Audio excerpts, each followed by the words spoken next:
Morning friends. तो कैसे आप लोग? उम्मीद है आप लोग अच्छे होंगे और आप लोग मन लगा के पढ़ रहे होंगे, क्योंकि आप लोग का एग्जाम का टाइम अब ज़्यादा बचा नहीं है। ठीक है, मात्र जो है 3 से 3 महीना जो है आप लोग का बचा हुआ आप लोग के पास। ठीक है, तो आप लोग कोशिश करिए, मन लगा के पढ़िए। और आप लोग के लिए हम जो है टॉपर सीरीज आप लोग के लिए ले आ चुके हैं। ठीक है, तो आप लोग जो है इस टॉपर सीरीज में जरूर शामिल होइए और ज़्यादा से ज़्यादा जो है फ्रेंड को शामिल कीजिए।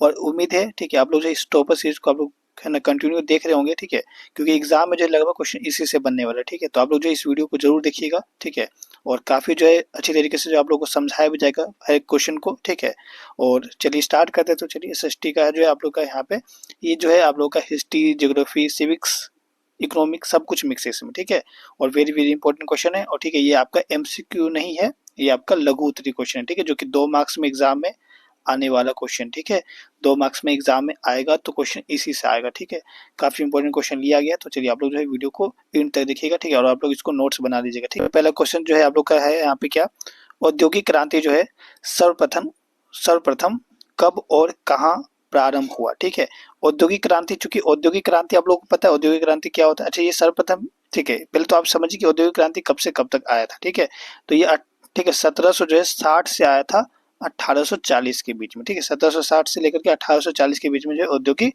क्रांति आया था। और औद्योगिक क्रांति, औद्योगिक मतलब क्या होता है, यहाँ पे काफी सारे जो फैक्ट्री इंडस्ट्री वगैरह खुलना स्टार्ट हुए थे। ठीक है, 1760 से लेकर 1840 के बीच में ये आया था। ठीक है, तो आप जो यहाँ पे देख सकते हैं औद्योगिक क्रांति कब आया, तो आप बोल सकते हैं 18वीं शताब्दी के मध्य में। ठीक है, 18वीं शताब्दी क्या होता है, 18वीं शताब्दी मतलब होता है कि जैसे कि मान के चलिए 1700 से जो है 1800 के समय का बात करा जा रहा है। और ये आया था कब, तो बोलेंगे सर 1760 से आया था। तो आप ये कह सकते हैं ना कि ये कब आया था सर। ठीक है, इसका जो है ना, ये सबसे पहले जो है इंग्लैंड में आया था। कहाँ आया था? इंग्लैंड में, यानी कि ब्रिटेन में आया था, है ना, यूरोप में आया था। और जो है ये 18वीं सदी के मध्य में आया था, यानी कि 1760 से 1840 के बीच में आया था। ठीक है, आप डेट भी लिख सकते हैं, कोई दिक्कत नहीं, आप लोग को मार्क्स पूरा मिलने वाला है। ठीक है, तो इस तरह से आप लोग जवाब दे दीजिएगा। ठीक है, क्वेश्चन नंबर 2 क्या है, खनिज क्या है? ठीक है, तो खनिज क्या है आप लोग समझ लीजिए। खनिज, खनिज क्या होता है, तो जो हमें जमीन से मिलता है। ठीक है, जमीन से खनन के द्वारा, खनन मतलब क्या होता है, जमीन की खुदाई करना।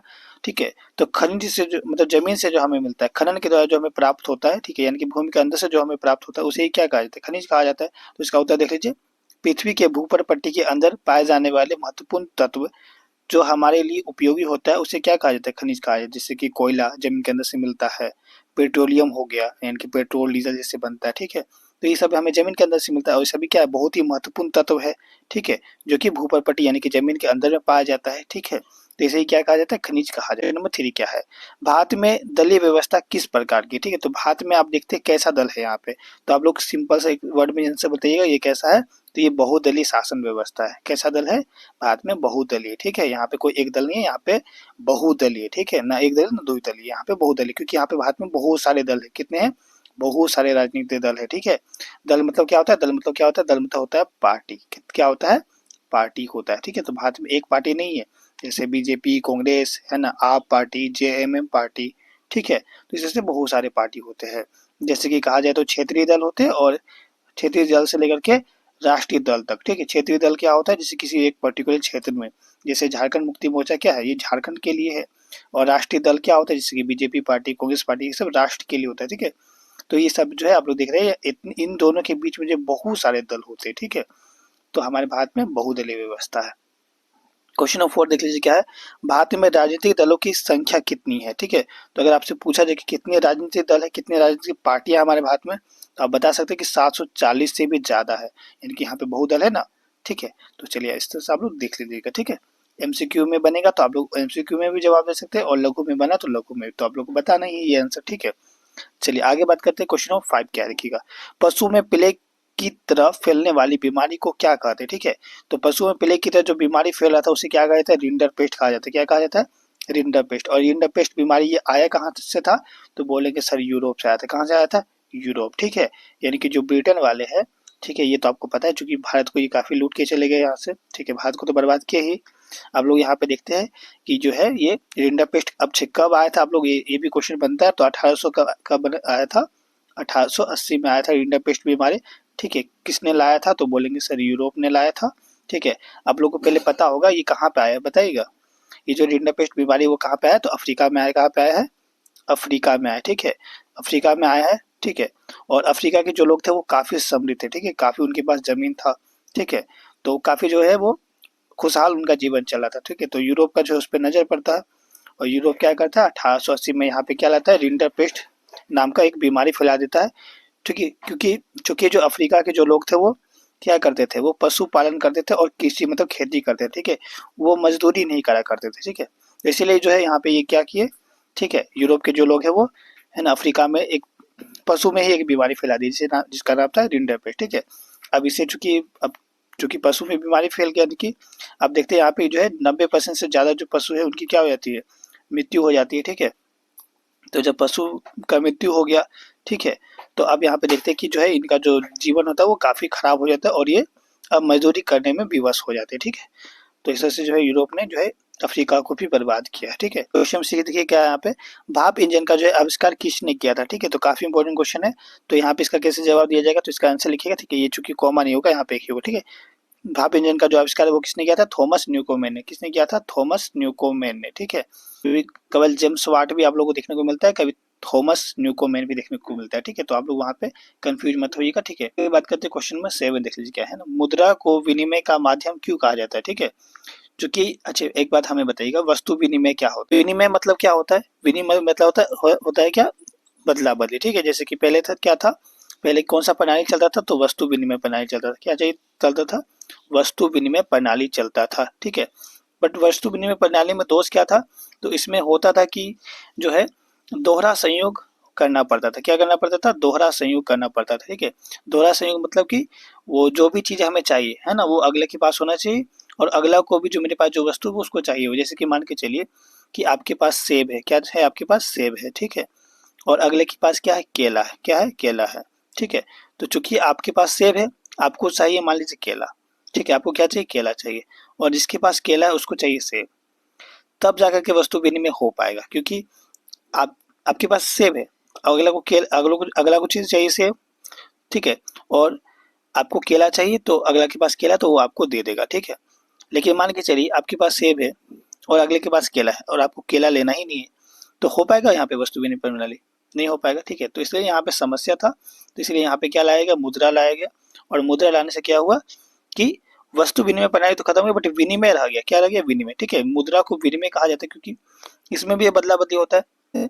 तो जैसे कि मान लीजिए आपके पास क्या है, मुद्रा है, ठीक है, आपके पास क्या है, मुद्रा है, और किसी के पास कोई एक सामान है, ठीक है, मान के चलिए, तो उस आपको क्या करना है, ये सामान को खरीदना है, तो आप क्या करेंगे, उसके बदले में उसको मुद्रा दीजिएगा और आप सामान लीजिएगा, यानी कि हो रहा है ना, यहाँ पे भी तो लेन देन हो रहा है, ठीक है। तो ये भी मुद्रा को विनिमय यानी कि लेन देन, विनिमय मतलब होता है लेन देन, ठीक है। तो मुद्रा को विनिमय का माध्यम कहा जाता है, ठीक है। तो ऐसा आप लोग लिख दीजिएगा, ठीक है। उदारीकरण से आप क्या तात्पर्य, ठीक है, तो इसका आंसर लिखिएगा, उदारीकरण का अर्थ जो है होता है, क्या होता है, नियंत्रण में ठीक है ढील देना, ठीक है, क्या होता है, नियंत्रण में ढील देना, या फिर क्या है तो उन्हें हटा लेना, क्या करना, हटा लेना, ठीक है।